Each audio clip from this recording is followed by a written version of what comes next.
The topic of today's video is how to use Google Analytics Debugger. Alright, so here we are on our browser, be it Chrome, Edge, Brave, Firefox, maybe not Firefox.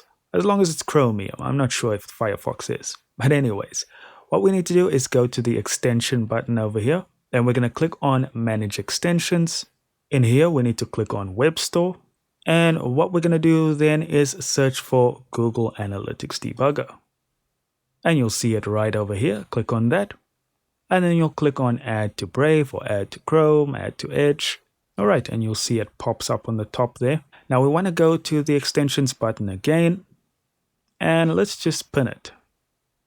All right, now let's toggle it on. And what we're going to do is jump over to a different website.